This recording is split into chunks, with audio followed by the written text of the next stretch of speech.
Let me introduce Nick Meaney. Is the Managing Director and CEO of Epagogix Ltd, based in London. Nick founded a unique consulting company combining innovative risk management techniques, finance, and artificial intelligence with expert process. Epagogix works with Hollywood studio clients and financiers to identify and enhance commercial prospects of movie projects, helping to allocate capital optimally and determine which projects to make, which to drop, and how to enhance the box office value of films which are produced. Please join me in welcoming Nick Meaney.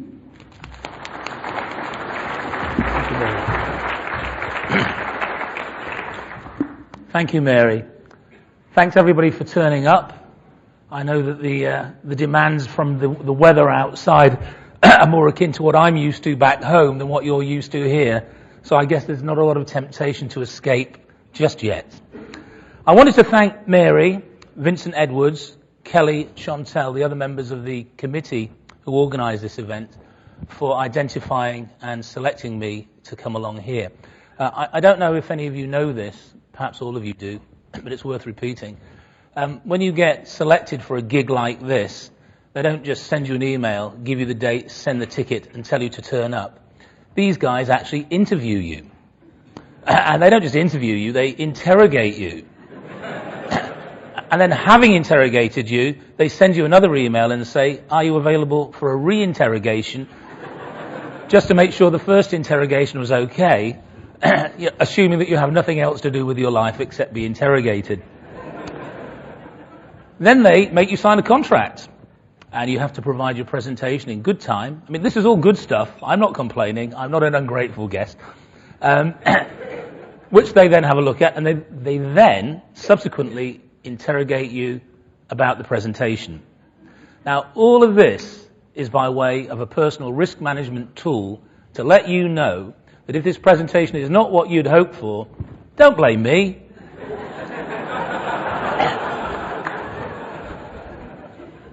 Enough said. Okay. Now, I have to confess, I was a little surprised, I think back in November, when I received the invitation to talk to the committee about the possibility of coming here. It was something quite interesting that happened.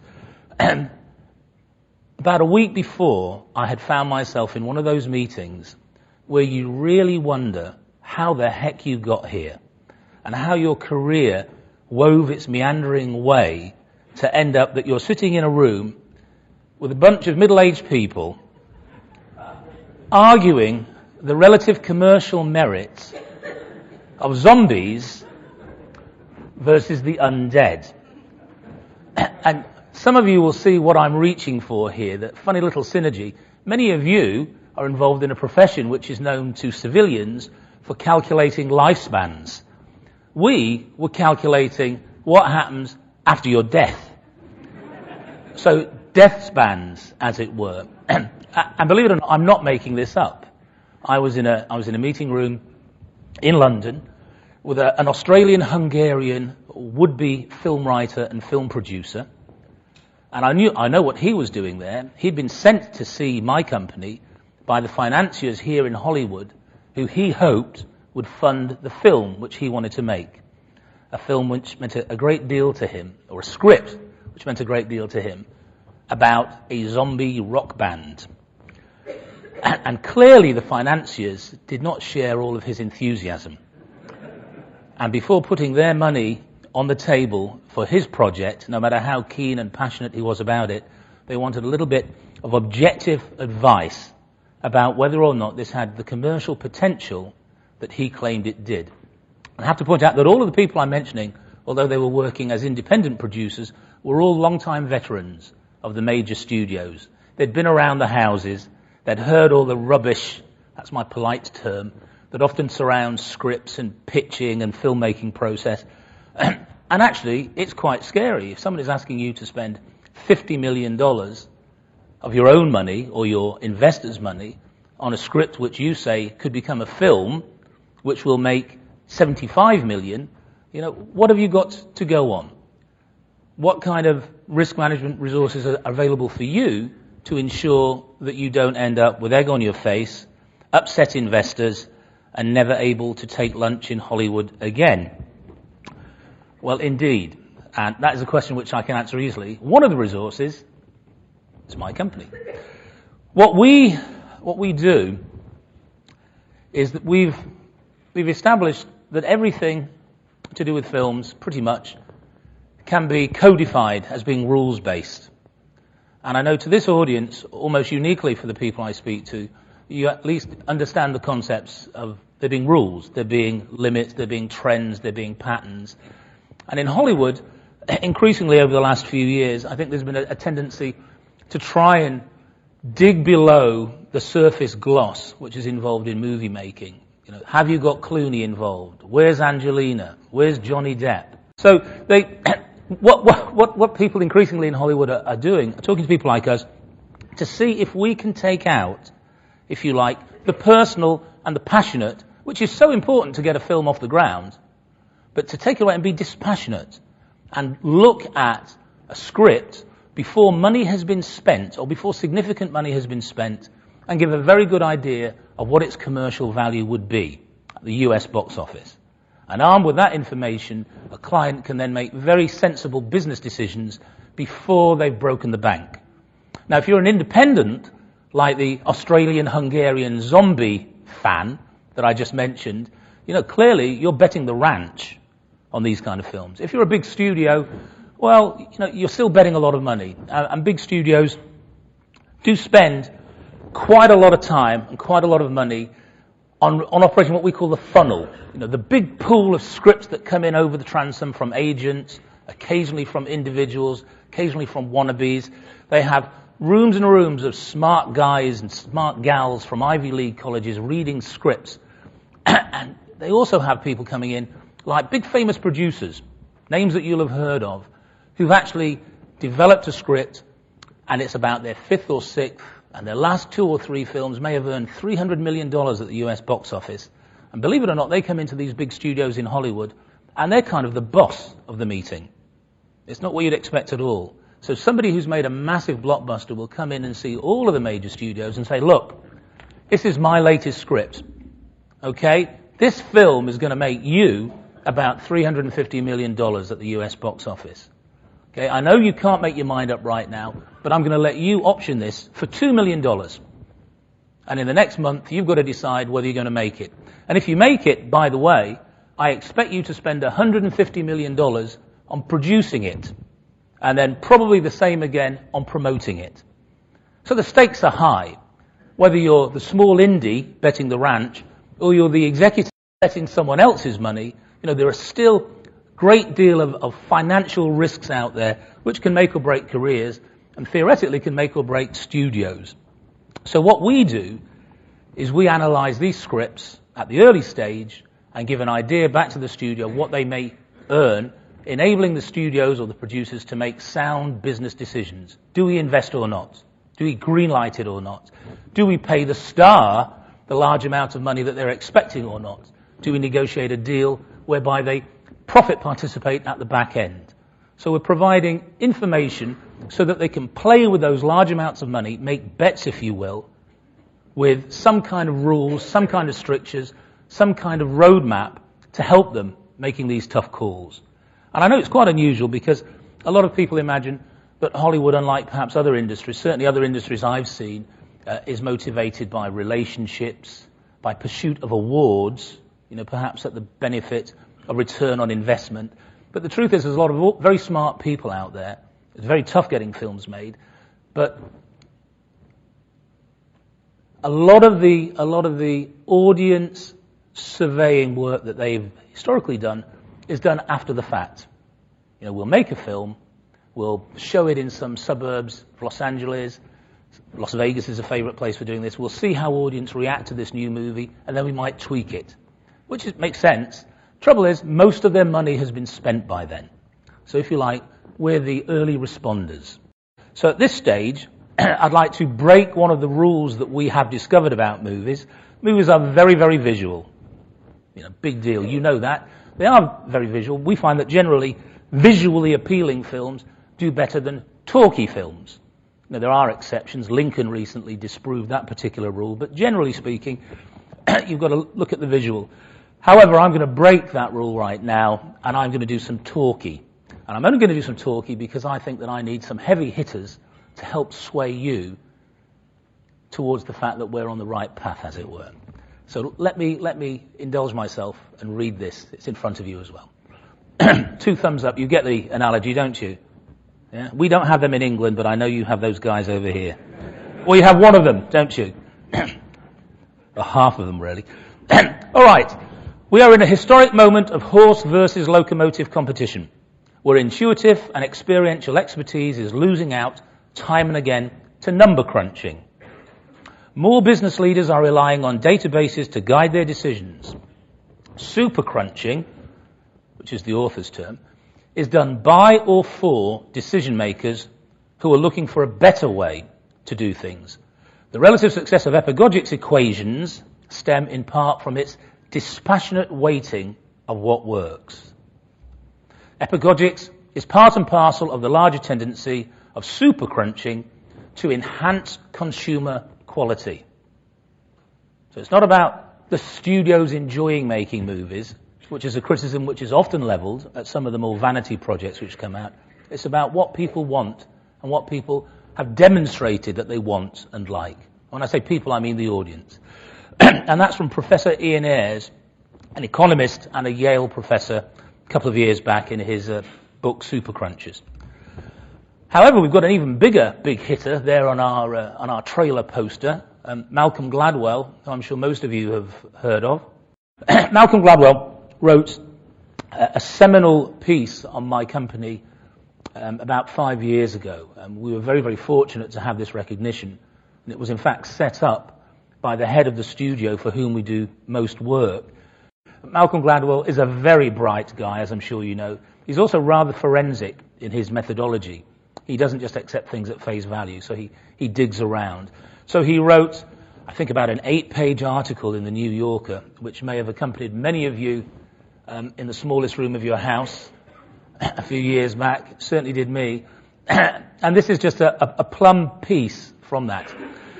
He says, companies like Epagogix are not intimidated by the boundaries of knowledge. They don't defer to the superior expertise of insiders.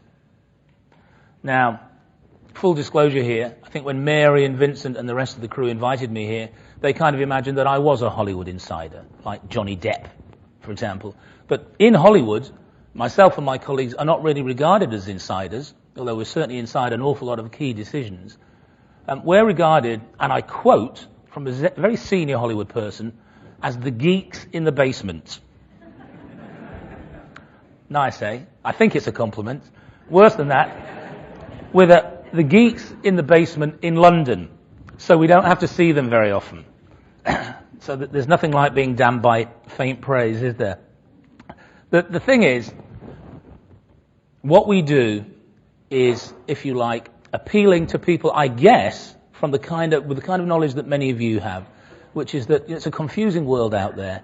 Is there data which can be corralled, examined, and codified to make things easier for people making big decisions so that the public out there buying the product, in this case films, can be better pleased? And you all do something like this, I'm sure, in parts at least of your day job, every day.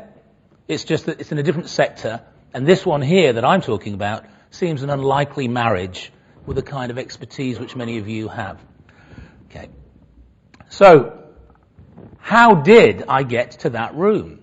How did I get to this room? How did you get here? I hope you're not wondering that now. You might be in a few minutes. So once upon a time, I was one of you. Gasps of amazement. Yeah, I know. Behave yourself or you could end up here, couldn't you? Now, the thing is, that's a little bit of a Hollywood license. I wasn't quite one of you, but I worked with lots and lots of you. Many moons ago, I was working in New York, and I was headhunted by a very large American risk management insurance company, one of the largest in the world to this day.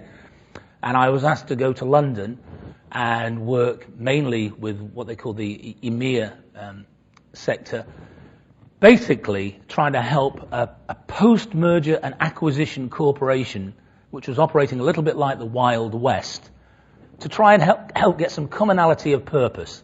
And one of the principal ways of doing this, they had a portal and a platform which was designed to bring all of the company to the clients. This was the pitch that they sold me with when I came to work for them. It would be tremendously exciting, tremendously challenging, lots of very intelligent, very smart people, and also lots and lots of fiefdoms. I imagine most of you, many of you do work for large corporations, don't you? You know, at least most of you will be familiar with what happens post-merger when you have departments which do exactly the same thing as their former rivals who are now part of the same big happy family. So there's a lot of competing ego, a lot of competing directions, and oftentimes getting the deal done, getting market share was the motivator. And after that, you have a few years when things go nuts, when people are not sure what they're supposed to be doing. They're not sure if their former rivals are in fact their friends, or if in fact they are threats to their jobs. There's all kinds of stuff going on. So I basically was one of the few sheriffs with my posse trying to police this Wild West, which was kind of ironic because I was hired from out of industry, and I was hired, again, quote, to be one of the mavericks, this was the word they used, another Wild West one, to think a bit differently. And I found that part of what I was doing was trying to help people think consistently. So it was a kind of interesting conundrum, but hey, it was a job, it was a living. And I found that not just being a sheriff, I was also a detective. A lot of what I had to do involved asking people what they were doing, how we could do it better, how we could deliver it to the clients in the best possible way, and how we could do it differently if differently helped. Now, one day, my boss told me a funny story. It wasn't a joke, wasn't anything blue, wasn't anything risque. He took the train to work from the far reaches of Surrey into the city of London. And he said he'd noticed this guy for the past couple of weeks who looked anomalous. The guy was dressed like most of them were as city employees. And, you know, that's like Wall Street. And 10 years ago, that was pinstripe suits, quite loud checked shirts, brash ties in lilac and purple and all the rest, and all prim and proper.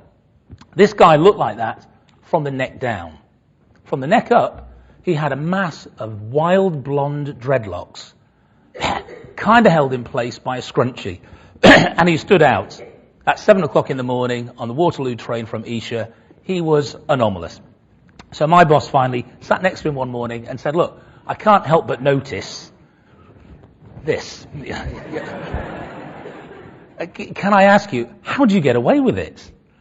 And the chap said, well, I'll tell you. I'm an actuary. He's not here, I can tell that. Now, like you, I assume that most actuaries, if not all, were more homogenous than this chap. He said, look, we've got a dress code where I work. They have no hair code. It's not written. It's not in my contract. It's assumed that we'll all look like this. He said, however, I want to look like this, and I get away with it because they can't find a replacement. And I'm dead clever as well. Okay. So we had a little chat, and we talked around it in our own organization, and we found, funnily enough, that the very large, very famous American international company I worked for was actually having trouble itself in hiring actuaries. The previous year, they'd hired most of the graduating class of British actuaries for the British company. There was a shortfall in actuaries, and actuaries were being paid really well. And so we talked about this, and part of all the other conversations that were going on around the organization, I was talking to an old pal of mine, an English guy who I'd worked with in New York, and he'd gone across to work for a software company, a large software company, and I was telling him about some of the challenges that we were facing. Let's fess up, I was in a pub, okay? Comparing notes. We'd both been in New York for a long time. We're back in London. We're in a pub. We're talking. He's moaning about his job. I'm discussing in a rational and calm manner the opportunities which faced me in my job. Some things don't change, do they? And he started telling me about something which at that time was brand new to me. And it might be brand new to some of you, and some of you may be old hands at this. He started talking about a specific kind of artificial intelligence, and that the words were neural networks. Does that ring any bells? Yeah, for a lot of you, okay. I'd never heard of them 12 years ago. And I totally misunderstood at first what it was that they did. But he was talking about neural networks. And it was apropos of there being a shortage of actuaries. And his expression, which I remember very well, since it became very important to me, his expression was, I tell you what, a well-constructed neural network can crunch more data than a room full of actuaries. He was right, you know. No, he wasn't. I mean, he didn't describe the size of the room, but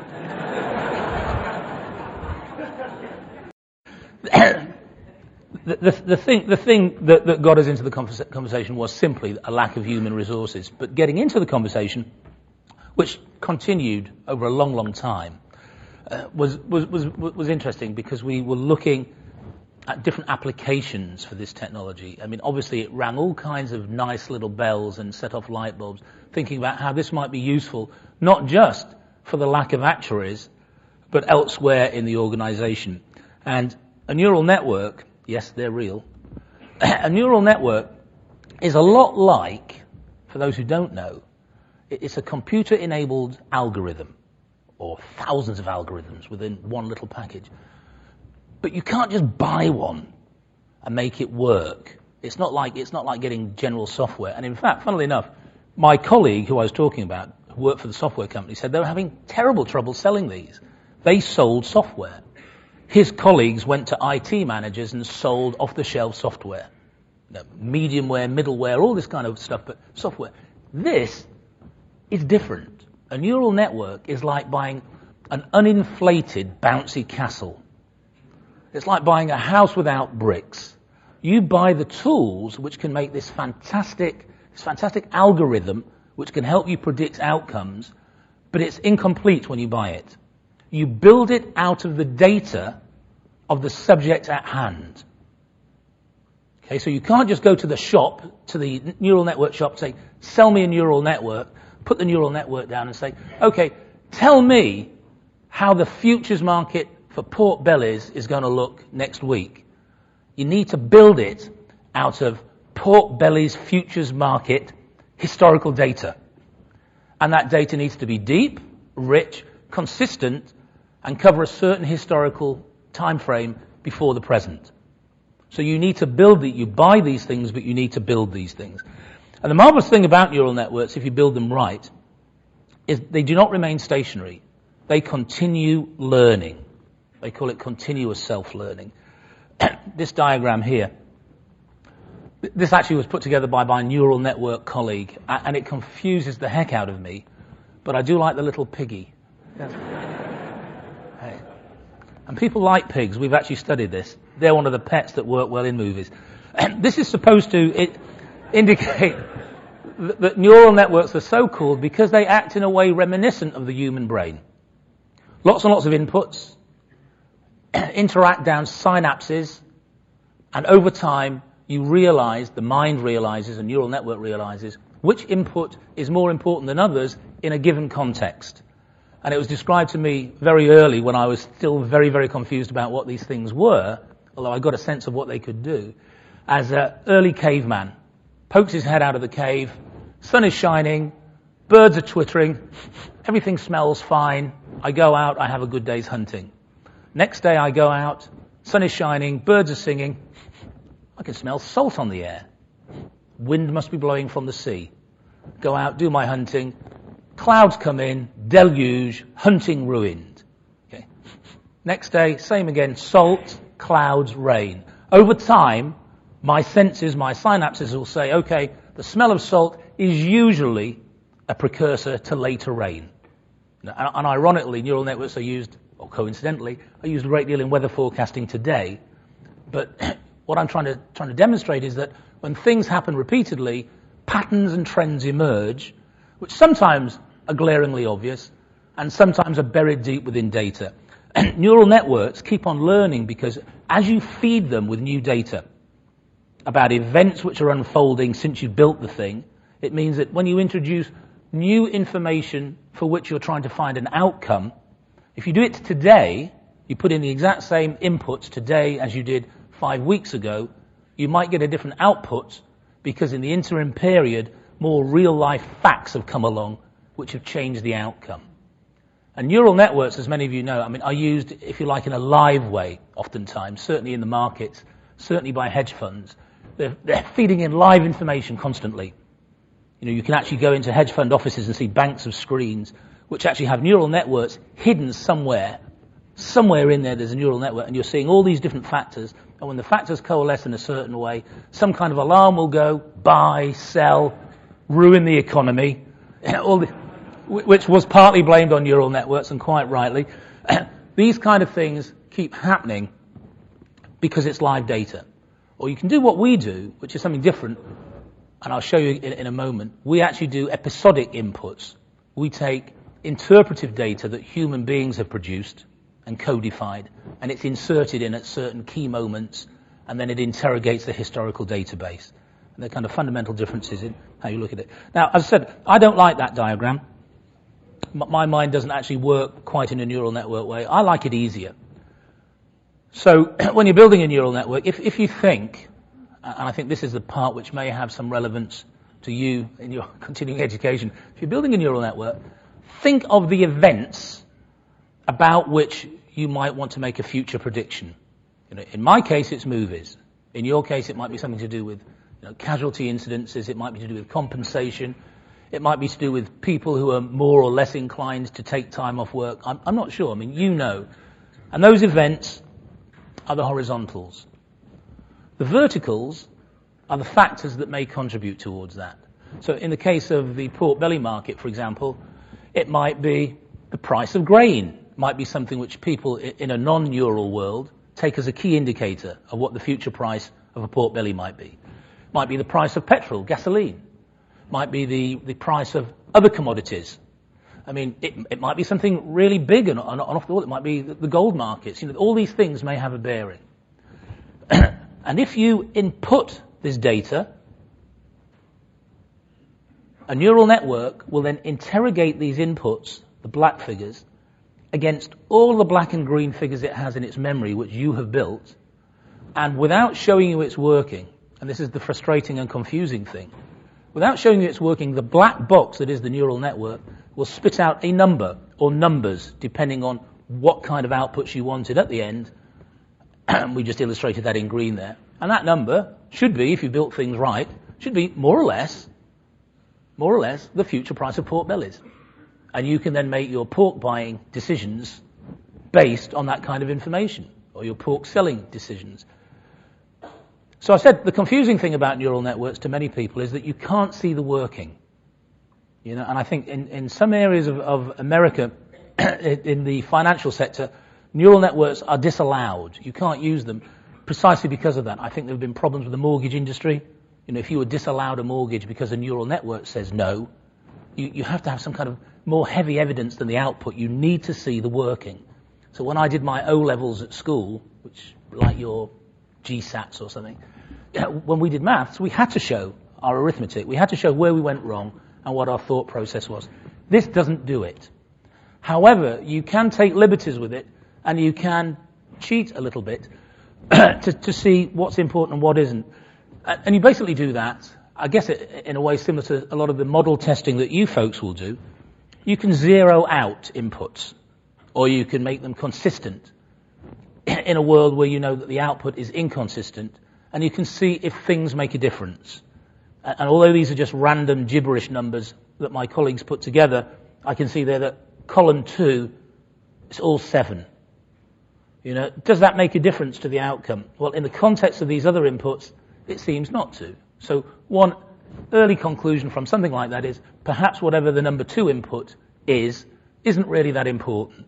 And the great thing about neural networks is they weight inputs. They don't care about human bias. In the case of what we do, they soon discovered that our column 2, which was talent, actors and directors, if you zero out actors and directors and whisper this in Hollywood, it makes very, very little difference to the commercial prospects of a mainstream US movie. Who the heck's in it? As long as they look the part, as long as they're competent, as long as they do the job, if it's not them, it'd be someone else. If it's not Johnny Depp, it'll be Brad Pitt. If it's not Brad Pitt, hey, it'll be me. Thanks, Mary. So far, so good. So how did we get there? Well, like in all good films, we had an aha moment. As part of my investigating of the company I was working for, what was working, what wasn't, and what might be done, I had a conversation, which was a really crucial conversation, with a chap that ran the Hollywood division, the Hollywood risk division. And this guy had been around a lot longer than I had. He was a very nice chap, but I had a rather surreal conversation, and I asked him the simple consulting question, oh, so what's different about what you do? How can we help you make it better? And the guy, I thought he was pulling my leg. I thought it was let's make fun of the Limey Day. He said, well, look, basically, insuring movies. So he wasn't talking about risk management. He was talking about insurance. That was his first response. Not stopping things happening, but what happens when they do happen, if things go wrong. So he said, insuring a movie is just like insuring any factory, any other workplace, property casualty, liability, key man, the usual stuff. He said, but there is one difference. And I said, oh, what's that? Thinking he might say something about the fact that at that time, movies were costing about $100 million to make, and as best I could see back then, at least 50% of them lost money, which in most industries is not a terrific batting average.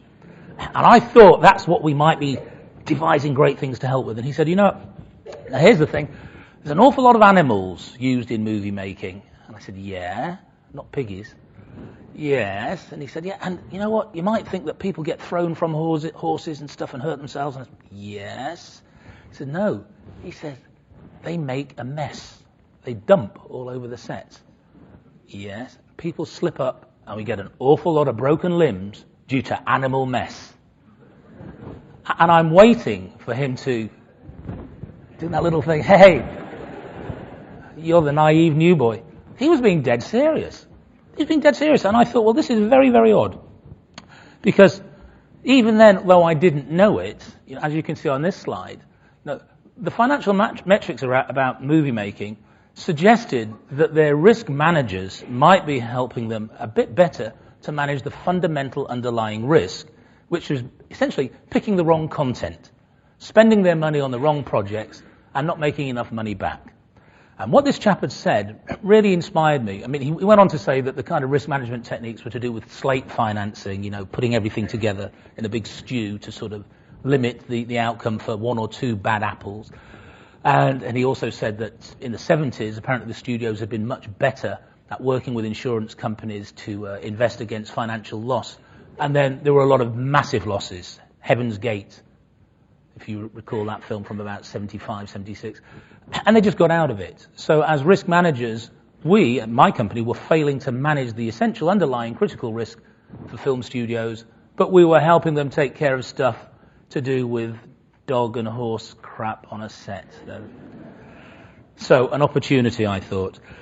The metrics here are very interesting. If you were looking at that slide, $14 million to make scripts pregnant. That's the term that they use. I didn't know this at the time, but I can tell you the average Hollywood studio releases about 20 movies a year.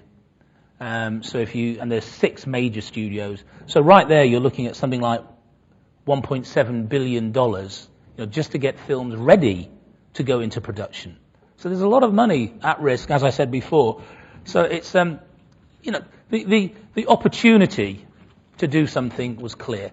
I knew of a company, a small company, that analyzed mainly US TV programs on behalf of broadcasters and were predicting very well how they would do when broadcast on US and other television networks. And I went to see these guys and I said, look, I've got this notion that there might be an opportunity in the film industry if we can analyze film scripts and then feed them into neural networks, trying to coalesce these two things. And by the way, I'm making this bit go quickly. It was a long journey to get to this thought. But is there a way of doing this? Can we build a system whereby you can look at film scripts, identify the core components as you do with TV, we'll develop a scoring system which lends itself to going into neural networks, and then we can, and this was the interesting thing, my first thing was, then we can go to insurance companies and say, look, this is something which might be worth insuring. And that was what my first take on it was, how to help my then industry. And I've got to tell you folks, I just couldn't find a home for this idea anywhere in the company. And we developed our own neural network. And this neural network was built from thousands and thousands of bits of data about previously released films. But films which were released in the US, specifically the US and Canada, because only here was there the kind of consistent data where we could compare apples with apples. You know, more or less the same distribution universe, more or less the same metrics about when a film is first released. It's very, very difficult in places like France and Britain, where a film might be released on 100 screens, then down to 50 screens, and then up to 200. You know, if your data universe is all over the place, it really impacts your ability in a neural network to make good predictions. And the USA and Canada is A, a big market, B, it's where a lot of the films come from, and C, it had that consistency. So we built this thing. In fact, we built several of them. And we also built one for TV as well, for American TV. And, you know, that's great. You've got a product. Who are you going to sell it to? So when we assembled the team, one of the people that I got in touch with was a very, very august American lawyer based in Washington, D.C., an office overlooking the White House lawns. You know, he was a well-connected guy. And when I'd worked in New York, he'd been counsel to my company. And we'd been involved in a restraint of trade issue with the British government, ironically. We'd travel backwards and forwards. We became good friends. He was a lot older than me, but he was a great guy, Harvard-educated, well-connected. What he had was an excellent address book. And I asked him, I called him up and I said, Dick, I've been working on this thing. His name was Dick Kapakan. Been working on this thing. Didn't you know somebody who was quite high up in the Hollywood totem pole? And he said, well, yes, I do. And funnily enough, he's based in London. What's going on? And I told Dick a lot more about what we were doing, and he jumped ship. He thought that this was a fantastic idea. He was sick of lawyering. He thought this was a great way to be involved in building something. And what we did, again, I'm really condensing the story. What we did was effectively we took the proposition on the road. And our proposition was that if studios would use us to identify what they call turkeys, films which flop, and then reallocate their capital into other scripts which we identified as being successful, then gosh, and this was naivety in the extreme, gosh, they could make $1 billion extra profit every year. And we'd done the numbers. I mean, we were quite sincere. It looked like that could happen. Of course, it paid no attention to the practicalities of deploying the common sense approach that we had. But it got us in. So he got in touch with this chap. He actually by now ran the European wing of this big American film studio. And he said, okay, it sounds great, but do a test for me. I want you to score a couple of films. We'll see how well they do compared to what you've said.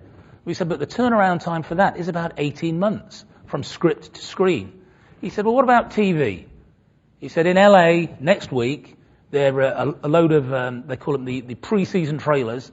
They're showing the shows which will come out on American TV inside of 3 months. Go and do that prediction. Okay, so we sent 2 guys to LA. They made their scores. We fed them into our TV neural network. We gave them to this guy. And inside of 3 months, they were released. And of the 16 shows that were released, we got 14 of them almost bang on the nose. And the other 2, for various reasons, we got them bang on the behind. Miles out. But 14 out of 16 was pretty darn good. And this guy, the head of the studio over there, said, well, God, you're like card counters in Vegas. If you can help us to avoid just 1 turkey a year, the difference that will make will be immense. Go and see the head of the studio in California. So we did. And sad to say that when we got to that studio, they're the first one in the Taylor 2 studios. We thought we'd be meeting the chairman of the studio. In fact, they sent the counsel to meet us, the general counsel. He'd been around the houses, bitter, twisted, aggressive, not welcoming. British Airways had lost my luggage. I mean, it was a very, very bad meeting. And almost the first thing the guy said to us, I mean, this was incredible. He said, oh, yeah, computers, neural networks, whatever. Have you made a movie? Of course we haven't. Well, come back and talk to me when you've made a movie, assholes. Honestly. And we had with us a financier. And this financier had the ability to raise lots of money, but he could have there and then laid 50 million on the table. And he said something like this. He said, look, these guys think that if their thing is applied properly, you can make $1 billion a year extra a year. Aren't you interested? Nah. He said, $500 million. No, he said, I'm just not interested. I'm not interested because, and this is where this quote becomes very apposite, he looked out of the window of the studio, and the studios are like college campuses, 1930s buildings, palm trees, car parks, sunny, beautiful people wandering around, little golf buggies. I mean, it's a lovely life. He looked out and he said, do you see that parking lot? He said, I've got an SUV, I've got a Mercedes, I've got a house at Malibu, a house in the hills, and this was the clincher, I go to parties with all the stars. Why could I care less if the studio makes more or less profit? Yeah, I know. Well, I'm a Puritan at heart, and I wanted to go right across the table and punch the guy. I was more jet-lagged then than I am now. And I thought, this is dreadful. And the financier said, hey, if they're all like this, we're going to do really well here. He was only half right, because A, because they're not all like that, and B, we did okay there. So that was a very, very bad meeting. But my pal Dick, who I mentioned, Dick Kapaikin, the lawyer, one of his very talented daughters was good friends in New York with the wife of the head of another studio, who we had not intended to go and see. I said, Dick, get your daughter to call him. Do it. And he made the call. And I guess because he's a well-respected lawyer, this chap, with a bit of provenance to him, whereas I was nobody and my colleagues were nobody to him, he had the meeting. We went into his office, and it was very surprising. For the head of a studio, he was a big mug in Hollywood. He was surrounded by sheets of old-fashioned computer printout paper. A whole boardroom table was covered, and he had a pen behind his ear and one in his hand. And I just laughed. I said, you're the first CEO I've seen who literally has rolled his sleeves up like this. What's going on? And he said, look, I've inherited so many things and so much information, I don't know who to believe or what to do. So tell me what your pitch is. He was very charming, and we told him. And he was so, well, he thought that it was a setup, because he had just 2 weeks before had Billy Beane, who was the subject of this Michael Lewis book, Moneyball, come in to talk to his senior executives about the notion that what they feel to be correct needs to be evidenced. Correctness needs to be demonstrated by evidence. You cannot, as one of his senior guys said to me, you can't make a film based on the fact that there was a good vibe in the room when you met Clooney. Quote unquote. I was at that meeting. You can't, I understand why it's important. You need to oil the wheels of industry, but you just can't do that. And he was trying to weave his way through it, and he thought that there was a direct relationship between what Michael Lewis wrote about in the Moneyball book and what Billy Beane, the Oakland something or other coach, it's like cricket, isn't it? But not as exciting, I understand it. But like cricket, it's data heavy baseball. And I think, do you all know the Moneyball tale? You got the guy, the number cruncher, the little nerd in the basement, and they worked out how to make the Oakland, whatever it was, team be better. I hadn't read the book. I know very little about baseball, but we all read the book that night, I can tell you that. And we just fitted right in. And essentially what happened was that the head of the studio said, this sounds good. Do some tests for us, will you? Here's some films which are coming out very soon. Here are the scripts for some films coming out very soon. Score them, give me the numbers, we'll see how it goes, and we'll talk again. And after, about a year, we'd done all of our tests. The studio was happy with what we were providing in terms of the accuracy. And in a test environment, by the way, it's a question that many people ask. In a test environment, our accuracy rate is 85% of the time we are correct within plus or minus 12.5%. And it can sound even more impressive when we do it in terms of absolute dollars. I cannot remember the number right now. But they were well happy with what we were doing in a binary way. But this chairman of the studio is a very smart guy. He wasn't from the film industry originally. He's worked in many sectors. He understands the kind of stuff that many of you understand. And he said, well, look, that number alone is very good. It helps me to make these binary decisions. It helps us to make certain business decisions around a movie. But really, my job is to develop a good team. I don't want them to be upset by what you do. It's to develop a good team and to help them to make, in his words, better movies. Now, in our methodology, we're very particular. We try very hard not to use soft words like better and good or bad. What we're all about is, well, on that other slide, we're about the green number at the end. We're about the output. But he'd worked out very sensibly that in order for us to get to that single number, which in a way was our product to that studio, first of all, was just the number, just the forecast. He said, that number is very important, but I do want to see your workings. I know the neural network keeps them absent, but your humans who develop those numbers to go in the neural network are scoring different elements of my scripts, and presumably they have an idea of what the optimal score is for certain of those components, and where those components are lacking, and how you might get from where they are to optimal. And we said, well, you know what the truth is? There's 33 million bits of data every time we look at a film. And he said, yeah, don't give me all that rubbish. He says, there are big key areas that you're looking at. And we said, yes, there are. He said, so I want to know where they're good, where the score is good, and where it can be better.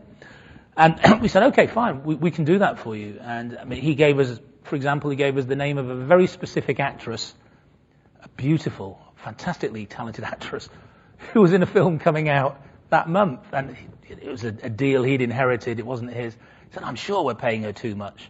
And we did what we do, and we did our analysis, and we put this person through it. And we thought, not only is she not worth the money, she's costing you money. Really? Yes, really. He said, why? And it was about miscasting. But we could, even though we couldn't see the workings, because we could test the numbers, test the columns across the horizontals. So they were making decisions based on that. And these days, what they tend to do is they tend to use us for two key reasons then. To make the movies better in that way, so they'll take our reports. I'm sitting with them this week to talk about a movie which involves the most spectacular special effects you've ever read on a page.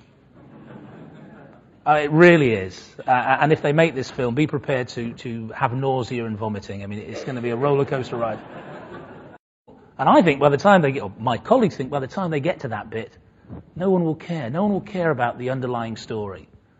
So that's what they're working with us about. It's the underlying story. The zombie versus the undead. Avatar, fantastic special effects. We didn't work on Avatar at all, but Avatar's fantastic. What is it? It's Romeo and Juliet in space, painted blue. The Titanic, Romeo and Juliet on a boat in the sea, crash. People don't go to those films again and again. And in the case of Titanic, lots of multiple viewers because of the special effects. Now, they go because they care. They were invested in those two key characters. The underlying story, so this week, we're talking about an underlying story. They want to make a film about the special effects. They want to make sure that the audience could care less. Because otherwise, now with a saturated marketplace of special effects, as demonstrated by our ever-learning neural network, the stuff we're putting in now is scoring lower than it might have done 10 years ago. That's the kind of point I'm trying to make there. But what is fundamental is that the audience needs to be engaged. So that's what we're doing. That's what we're doing this week. I'm sorry, I'm watching my clock because I know you're very, very particular about your numbers, you guys, aren't you? Okay? Happy ending.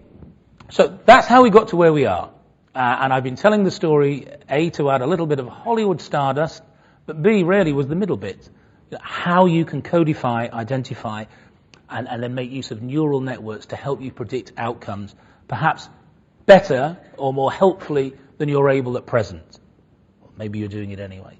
For us, the happy ending was, it was Malcolm Gladwell in the New Yorker article. Before that, we'd been very much under the radar. Subsequent to that, we were on top of the radar. We attracted an awful lot of positive interest in Hollywood, and I'm sure you can well imagine an awful lot of negative perceptions in Hollywood. People thinking that this was the end of creativity. This was computers telling people what to do. Our view on that is that, in fact, that the real stars of Hollywood are the writers. I don't buy the notion that listening to us inhibits creativity. We help people to get the best out of any given script. And anyone who's ever written a book has to face editors, has to face people who have their own set of rules, perhaps not as codified as ours, but their own set of rules which perhaps isn't as weighted and as nuanced as ours is, but nonetheless, rules are applied to the creative process, but people just are not always aware of them. You know, some of them are overt, like the classification rating to watch a movie in America. They're rules. You know, the rules about couples should normally get together at the end because people like a happy ending. That kind of stuff are the rules. And we found that once we sit in with people and talk to them about this, the level of threat tends to ebb. But as of now, we are not working with all of the major studios. We've been to see all of the major studios, and some of them have thrown us out quite unceremoniously. If I was investing money in movies, I would want something like this.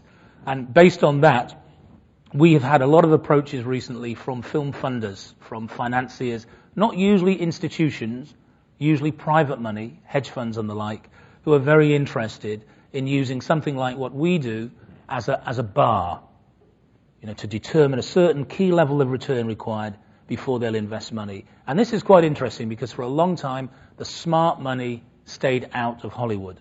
And indeed, the guy that I was telling you about, the general counsel at Studio One, the salary man, when we asked him whether he would take 50 million from us there and then to invest in a couple of movies, co-invest in a couple of movies he had in the slate, his response had been, "Why do I need your money? Hollywood is full of stupid money." So doubly insulting, eh? But it isn't anymore. It is not full of stupid money. For about 10 years, it's not been full of very much money, and now the smart money is beginning to circle again, and I expect that we'll see a lot more along those lines quite soon. I hope we do. Well, look, I've reached the end of my allotted hour. I hope that provided at least some of what you wished. Some of you, I think, are sitting on cards for Q&As. We're scheduled for about 10, 15 minutes of Q&As. So I'm not sure who from the organising committee is collecting them. If you've got a card with a question on it, would you care to put your hand in the air? And somebody or other will collect them, I think. This is indicating what arm in the air looks like. Very visual medium. Yeah.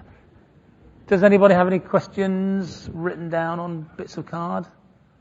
Or would anybody prefer to use the microphone or stand up and ask questions out loud? I was told that you're a very iterative and interactive audience. And I have come a long way. And I'm very tired. Anybody have any questions they like? Oh, no, that was a pen, not a question. Oh, great. I hope this is a good one. Thank you, Mary.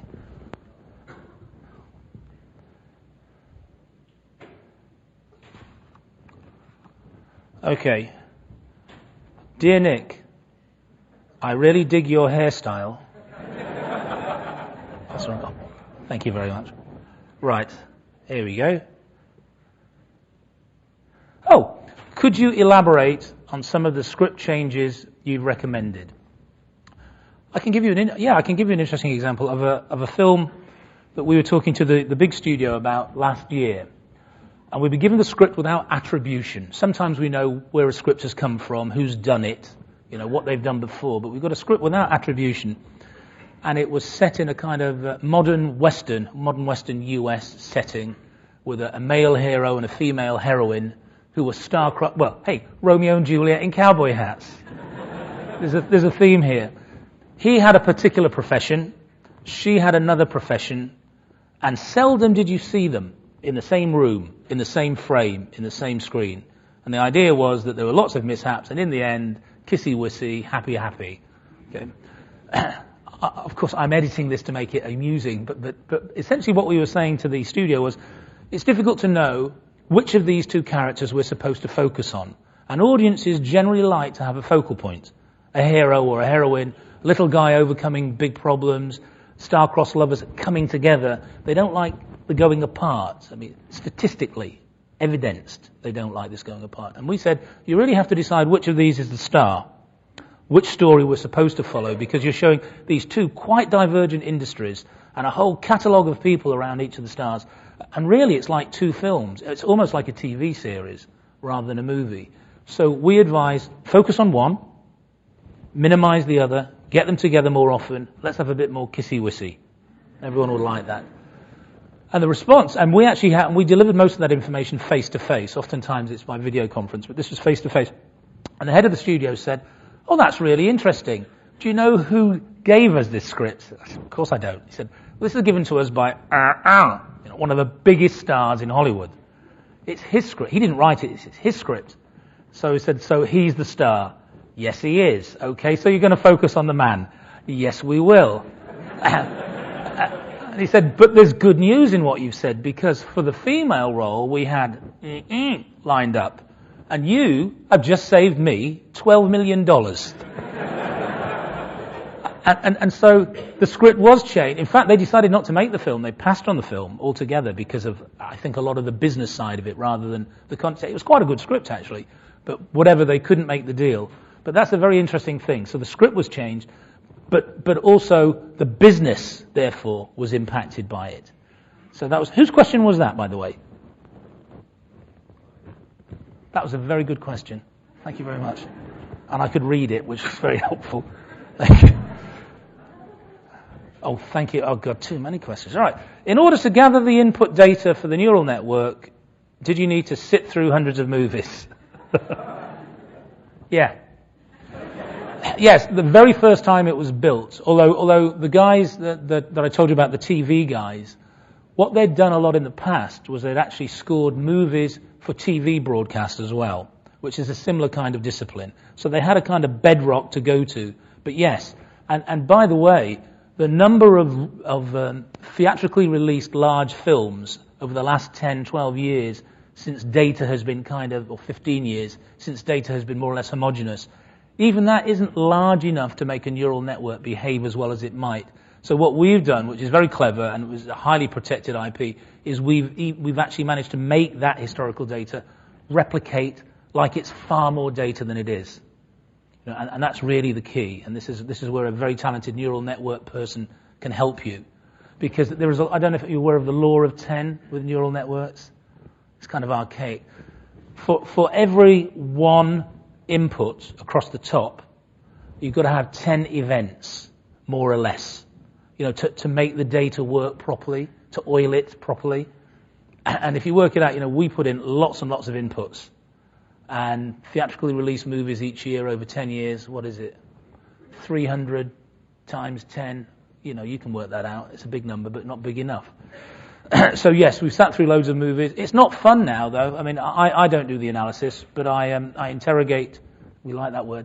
We interrogate the analysts, and one of them, the chief analyst, he prefers watching Japanese movies for fun because he says at least he can not think about what's right. In fact, I went to see Skyfall. Has everybody seen Skyfall? Yeah, I went to see Skyfall once with my colleagues, kind of professionally, and I had to go and see it again for fun because they spoiled it for me. Skyfall is a brilliant movie, isn't it? Isn't it? Yes, Nick. It's a fantastic movie, and I really enjoyed it, but I came out afterwards and they're going, you know what, that woman at the beginning who shoots him, why does she disappear? Why doesn't she come back again at the end and have to take another kill shot where he's in jeopardy that really saves him? It's incomplete, and why were all these missed things? And the truth is, my colleagues could probably have added a whole 10 million to its box office input. That's the kind of nerds they are. Because the fact is, in terms of weighting, when you have that kind of franchise, when you have that kind of marketing, the other inputs far outweigh that kind of improvement. If it was a smaller independent film, those kind of improvements might be far more important in absolute terms. Okay, so yeah, we see a lot of films, it's not a lot of fun. Do you ever go to the film sets? Yeah, sometimes. Do you invest in movies based on your model? Mind your own business. Is your model biased towards sequels rather than original scripts? No, our model isn't biased at all. That's the thing. Well, right, 12.5%, 85% of the time. No, not really. And funnily enough, the studios tend to use us less with sequels because they think they know what's going on. But we do work on big films, as well as the more modest films. And we do work on some of the franchises, but big stuff like Batman, Spider-Man, etc. They figure, I'm going to spend 200 million promoting this. That's the biggest correlation between advertising spend and what comes in. But in the case of these big ones, the delta is sufficiently large that it's worth it. They don't think that's a risk, in other words. So, can you name any of the input factors on your model? Right, who asked that question? Okay. Do you intend to start up a company that does what we do? Okay, well, I'll tell you then. Malcolm Gladwell is our tide mark of what we'll reveal. So, yeah, talent, cast and talent is actually one of our inputs, where we found, to the chagrin of many, that it really isn't that important. Locale can be very important. Generally speaking, the US audience likes US-based films, generally speaking. And that's interesting because there's a trend coming on now. Some films, especially the highly visual ones like the one that we're working on now with the amazing special effects, they do even better overseas than they do in the States. And, China is a big up-and-coming market. So, we think that locale will become important for overseas earnings in a different way. What we do, however, still at the present time, is only forecast US and Canada box office because that is the only data that can be trusted right now. And we're approached twice a year by Bollywood. And although we like to think that we could help them make better movies, we don't have the ability to properly benchmark against reliable distribution data, which is a problem. So yeah, locale and talent. There you go. That's all you get in, buddy. Thank you. Does the neural network score the appeal of a script separately for various target markets? How finely are the markets segmented? Well, I'm kind of giving you another input then. There are inputs which more or less correspond to demographic appeal. One way or another, that's what they're driving at. Although, funnily enough, the COO of the studio that we work with, not the EO, who's a very important guy out there, a very smart chap, very early on confused the hell out of us because he asked us to do our work without market benchmarking. Without saying what the box office would be, to tell him how good the movie would be. And we were confused as anything. They're the client, they're always right. What do they mean? Do we measure it in Mars bars? In MacGuffins? And he said, well, look, for example, if I've got a script and the bad guy wears a red shirt, does the red shirt make a difference? And he said this to me face to face, and I didn't want to give him a smart response, which would be, I don't know what it does. I got in touch with the guys back home, and they said, well, it's all contextual. That's always their response. It's all contextual. The forensic detail is contextual. Because in a movie where guys are wearing different colored shirts, so what? But in something like Schindler's List, where if you remember, it's a black and white movie about a very harrowing subject. At the very end, a little girl walking on a death march, her coat turns red. Now, that meant something. Joe Pesci wearing a red shirt in Goodfellas, that meant nothing. What it meant, I can't tell you right now, but I'm sure we worked out some little number to accompany it. Okay. So how finely are the markets segmented? Well, reasonably finely.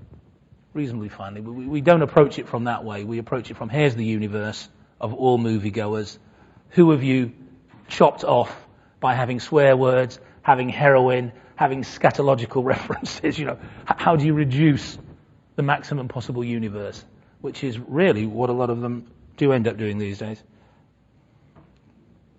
Have you ever tried to predict critical acclaim instead of box office success? No, we haven't. People have talked to us about can we predict Oscars, and funnily enough, recently we've been approached by two major advertising agencies, global advertising agencies, one of whom approached us and said, can you predict advertisements which will win awards? So how about that for not being focused on the clients, okay? Being focused on themselves. We can't do it simply because, again, the law of absolute numbers. These kinds of cabals of critics and panels of award people who grant awards are too small, and they're too changeable over time. Some of them change year by year for us to get the kind of deep, rich, historically consistent data to do what we do. But I have to tell you, our guys who actually read the scripts are very, very smart. I mean, I'm talking about the neural network there. And oftentimes a script will come in and they'll go, they're looking for an Oscar with this one. You know, and invariably they're right. I mean, we worked on one about 2 years ago for our studio, and it was what you might call a film for the bi-coastal audience. Don't worry, folks, I won't keep you too long. Is there any type of movie that your neural network persistently struggled to handle? Right, which clever clogs asked that one? That is an excellent question. You can set up a rival company. Yes, we're appalling with musicals. We once worked. I can tell you the name of this film because we got the script from an agent, not from the studio. We worked on Hairspray, and we were doing a test for a hedge fund who wanted to see how good we were. And a very famous Hollywood agent, who's actually our agent, gave us a bunch of scripts. And one of them was Hairspray, and we couldn't handle it at all. What we didn't realize also when we were making our prediction was that there was a TV series coming out every Saturday night in this country. You know, I think it was like, you know, Dancing with the Stars, but for Hairspray. There was all this fuss. We can't model songs, and Hairspray, if you remember it, is very song-based. So we were appalling. We're also not so good on the quantitative side with really small films. By small, I mean small budget, limited release. Because our database, again, is all about theatrically released films where there is consistent data. And it's a feature of the market that for small indies with varied distribution, you can't actually make those kind of solid assumptions and predictions. Okay, I love you. Where is that general counsel now? I've got to tell you the truth, we never ever went back to that studio. And they've recently changed their CEO or their chairman, I mean very recently. So I'll be going back there quite soon for the first time. I'll find out and let you know. Well look, folks, we've reached the end of our allotted time. I'm sorry there's about half a dozen other questions I haven't answered. But those who wrote the other questions, if you are keen to have the answers, I'll linger about outside for a few minutes. But thank you very much. It was very nice meeting you. Thank you. Thank you, Mary.